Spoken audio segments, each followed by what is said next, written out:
మళ్లీ గూడుపుట అని జగన్ దూతగా రిటైర్డ్ ఉన్నతాధికారి పలువురు ఐఏఎస్లతో రహస్య భేటీ. కూటమి సర్కార్లో ఏం జరుగుతుంది, ప్రభుత్వంపై బురజాలను ఎలా, కీలక సమాచారం అందించండి, మరికొందరిని మన వైపు తిప్పండి, ఆ రిటైర్డ్ అధికారి కర్తవ్య బోధ 2 గంటలు సాగిన మాటామంతి అన్నటువంటి వార్తని హైలైట్ చేశారు. లేకపోతే అగ్ని వలయం, అమెరికా, ఇజ్రాయెల్, ఇరాన్ పరస్పర దాడులు తీవ్రం, టెహ్రాన్పై వందలాది ఫైటర్లతో దాడులు, ఇరాన్ డ్రోన్ వాహన యుద్ధం ఒక పేల్చివేత, లెబనాన్లోని హెజ్బుల్లా స్థావరాలపై ఇజ్రాయెల్ దాడులు, 217 మంది మృతి, ఇరాన్లో 1332కి చేరిన మృతుల సంఖ్య, గల్ఫ్ దేశాలకు రక్షణగా బ్రిటన్ విమానాలు, అమెరికా స్థావరాలపై దాడి కోసం ఇరాన్కి రష్యా నిఘా సాయం, ఆ సమాచారంతో రాడార్ వ్యవస్థలు, కమాండ్ కేంద్రాలపై ఖచ్చితమైన దాడులు, ఇరాన్ బేషరతుగా లొంగిపోవాల్సిందే, తర్వాత మేము గొప్ప నేతను ఎంపిక చేస్తాం, ఇరాన్ భద్రతా బలగాల ఆయుధాన్ని వదిలేయాలి,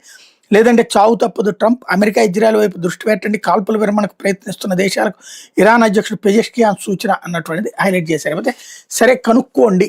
రష్యా నుంచి 30 రోజులు కొనుక్కోండి, రష్యా నుంచి 30 రోజులు చమురు కొనుగోలుకు భారత్కి అమెరికా ఓకే, ఆసియా సముద్ర జలాల్లో 2.2 కోట్ల బ్యారెల రష్యన్ ముడి చమురు, గరిష్ట స్థాయి క్రూడాయిల్ ధర బ్యారెల్ $150. ఖతార్ మంత్రి వచ్చేసాం సాయం చేయండి, గల్ఫ్లో చిక్కున్న 12,000 మంది భారతీయులు అభ్యర్థన వచ్చేస్తాం సాయం చేయండి అన్నటువంటిది, 140కి పైగా విమానాలు రద్దు అన్నటువంటిది హైలైట్ చేశారు.